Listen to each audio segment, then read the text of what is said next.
لصاحب بهتان أن يفسد العلاقة بينك وبين أبنائك، وبينك وبين أزواجك، وبينك وبين محبيك، وبينك وبين أصدقائك، وبينك وبين زملائك، إلا ما ثبت وحصل تحريه وثبوته يعني اليوم بوسائل الإثبات المعروفة. ومع هذا لا يجب الإصغاء للظنون ولا للشكوك ولا لذوي البهتان، سواء من المباشرين أو معك في الحي أو في المكتب أو في الأسرة أو في العمل أو في الجيران أو في مواقع التواصل. لا تكون إمعة تصدق ما يقول الناس عن البراء من المؤمنين. فالذين يصدقون وينسبون العيب والعنت للبراء من المؤمنين دون إثبات أو بينة، هؤلاء قد حذر الله منهم: يا أيها الذين آمنوا إن جاءكم فاسق بنبأ فتبينوا أن تصيبوا قوما بجهالة فتصبحوا على ما فعلتم نادمين.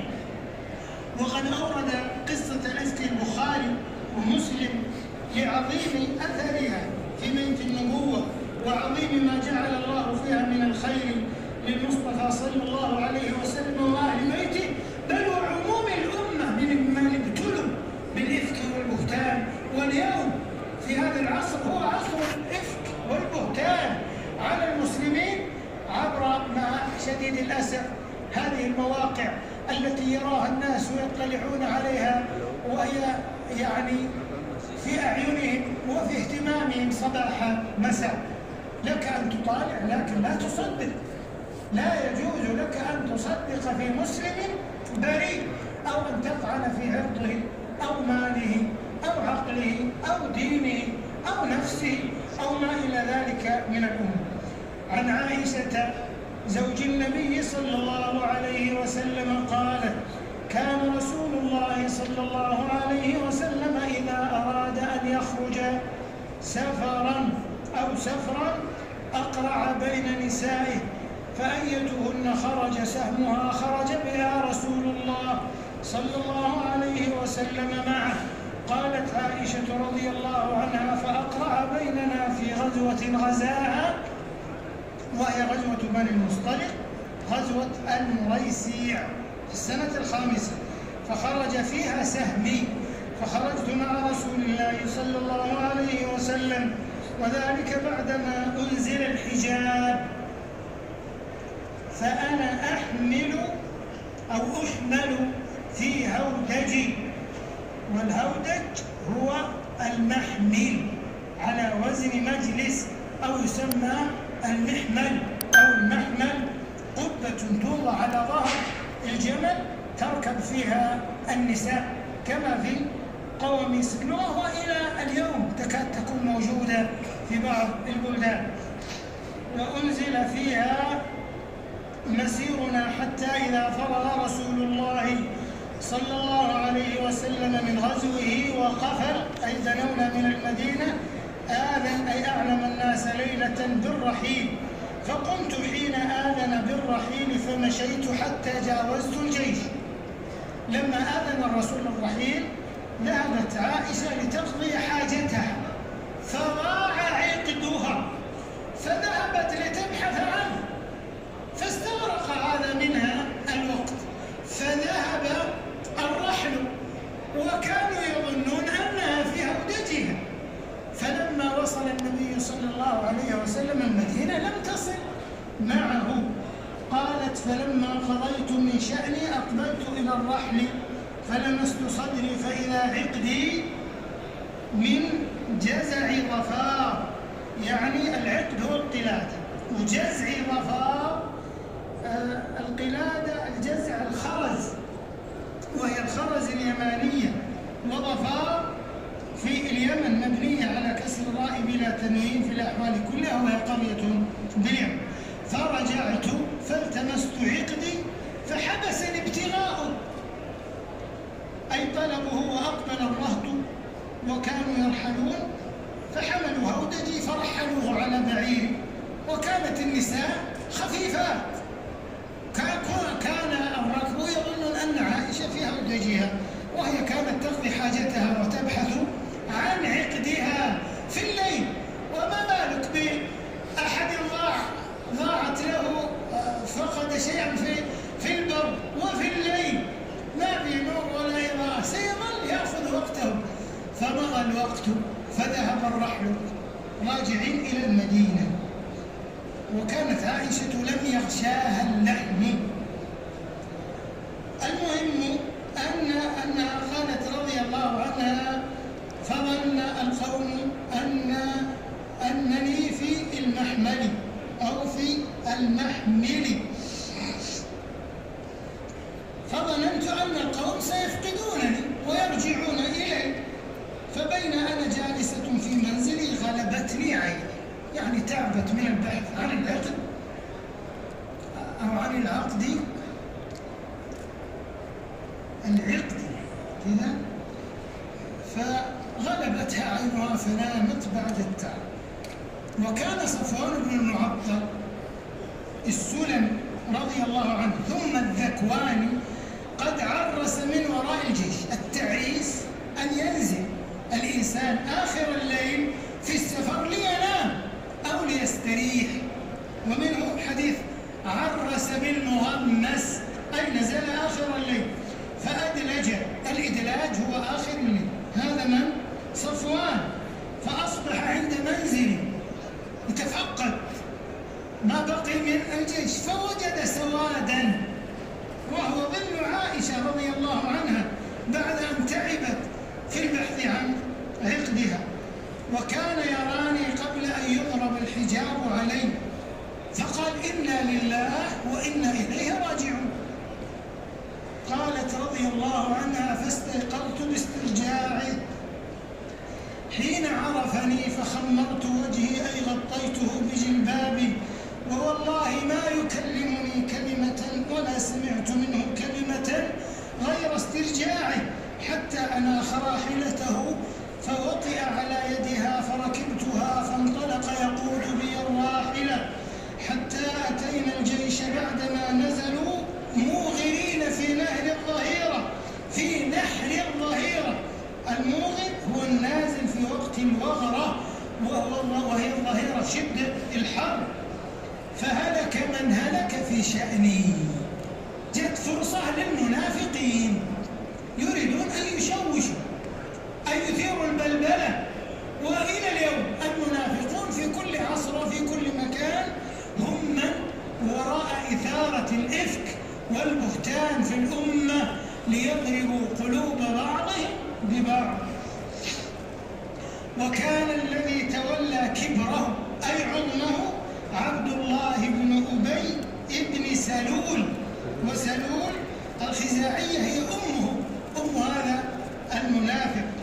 قالت: فقدمنا المدينة فاشتكيت، يعني مرض. حين قدمنا المدينة شهرا والناس يفيضون في قول الإفك، وين ذهبت تلك الليلة؟ ليش ما جاءت؟ ليش تأخرت؟ واتهموها بصفوان الذي جاء بها في عرضه وعرضها، وهو عرض بيت النبوة على صاحبه أفضل الصلاة والسلام. قالت: ولا أشعر بشيء من ذلك وهو يريبني أي يوهمني ويشككني في وجعي أني لا أعرف من رسول الله، يعني زاد وجعها أن الرسول صلى الله عليه وسلم كان في نفسه شيء. ليش تأخرت؟ لماذا تأخرت؟ وجاء بها صفوان وتحدث الناس، تحدث مجتمع المدينة، كيف وقد قيل؟ وإذا تحدث الناس في الإنسان أصبح يتهم نفسه أحيانا في أن ما يقولونه صدق. وحاشا رسول الله صلى الله عليه وسلم في عرضه الشريف، فكان النبي يدخل عليها لا يقابلها. كان معروف إذا دخل البيت لاطفها، لكنه توقف عن التلطف معها، البر بها والرفق. قالت: ولا أعرف من رسول الله صلى الله عليه وسلم إلا اللطف، لكن لما رآني فسأل وقال كيف أتيكم؟ كيف آتيكم؟ ما قال كيف عائشة، يعني في نفسه شيء مما تحدث الناس. زاد هذا الشدة عليها شدة، أن الرسول كان في خاطر من كلام المنافقين. قال كيف يأتيكم؟ فذاك كان يريب ولا أشعر بالشر حتى خرجت بعدما نقهت، يعني نقهت أي برئت من المرض. وخرجت معي أم مصطح قبل المناضح لقضاء الحاجة، وكانت المناضح خارج المدينة. وخاض مصطح وهو مولى أبي بكر في الإفك مع من خاض، وهذا يؤثر على عائشة، يكون أقرب الناس لها وهو خادم أبيها يتكلم في عرض ابنة أبيه رضي الله عنها في ابنة مولاه وهو أبو بكر رضي الله عنه. قالت فعثرت أم مصطح فقلت لها بئس ما قلت أتسبين رجلا قد شهد بدرا. شف عائشة وهي في هذه الحالة تدافع عن مصطح الذي شهد بدرا وتحدث فيها، ومع هذا اغتفرت له ما حصل منه. قالت أولم تسمعي؟ قلت وماذا قال؟ قالت فأخبرتني بقول أهل الإفك فازددت مرضا إلى مرضي، فلما رجعت إلى بيتي دخل علي رسول الله صلى الله عليه وسلم فسلم ثم قال كيف أتيكم؟ قلت أتاذن لي أن آتي أبوي؟ يعني حست أنها في بيت النبوة والرسول لا يحدثها. زادها هذا مرضا على مرضها. قالت أتاذن لي أن أذهب إلى أبوي لعلها تجد في أبويها من يسريها. فكانت ذهبت أذن لها النبي صلى الله عليه وسلم فجئت أبوي تقول فقلت لأمي يا أمتاه ما يتحدث الناس؟ قالت يا بني هوني عليك. شوف دور الأم، يا سلام، في تطمين ابنتها وهي تثق بها وعلى تربيتها وعلمها. قالت هوني عليك فوالله لقلما كانت امرأة مثلك في وضاءتها وجمالها ولها ضرائر إلا كثرن عليها كضرائر الحسناء، إلا كثرن عليها كضرائر الحسناء قلن لوجهها حسدا وحقدا إنه لدميم. دائما المميزون ودائما الناجحون لن يسلموا من إفك الأفاكين ولا من كذب الكذابين.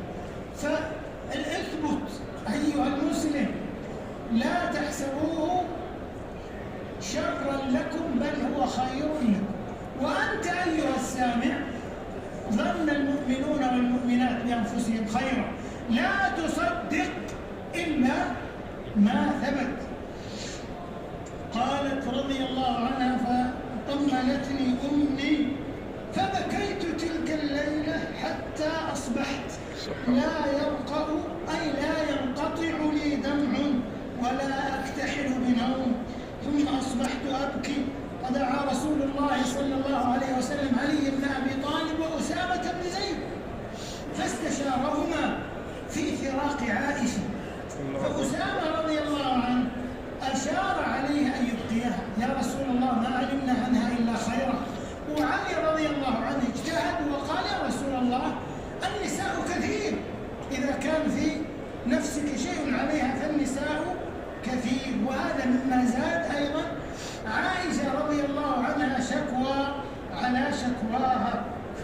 ثم قال وإن تسأل الجارية تصدقك.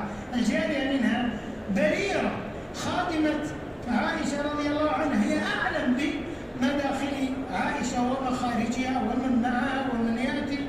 قالت فدعا رسول الله صلى الله عليه وسلم بريرة وقال هل رأيت من عائشة شيء يريبك؟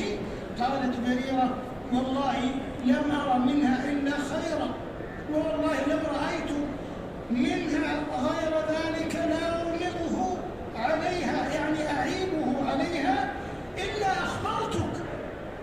فاطمأن رسول الله صلى الله عليه وسلم، لكن لا زال في نفسه من كلامه وخوض الناس في ذلك. ومن أجل هذا اختصم الخزرج والأوس، أحد يصدق وأحد يكذب. قام سعد بن معاذ وسعد بن عبادة وتنازعا، وكاد أن يقتتل الأنصار والأوس والخزرج في المسجد بسبب هذه الفرية من المنافقين. وشوف كيف، وانظر كيف يحرص المنافقون على إثارة البلبلة في المجتمع المسلم وفي البيت المسلم وفي المجتمع المترابط أيا كان ذلك، ليبثوا الفرقة والخلاف. ثم حصل أن النبي صلى الله عليه وسلم طمنهم وثبتهم، فلم يزل رسول الله صلى الله عليه وسلم يخفرهم أن يسكتهم حتى سكتوا. قالت، لا زال الحديث عن عائشة: وبكيت يومي لا يرى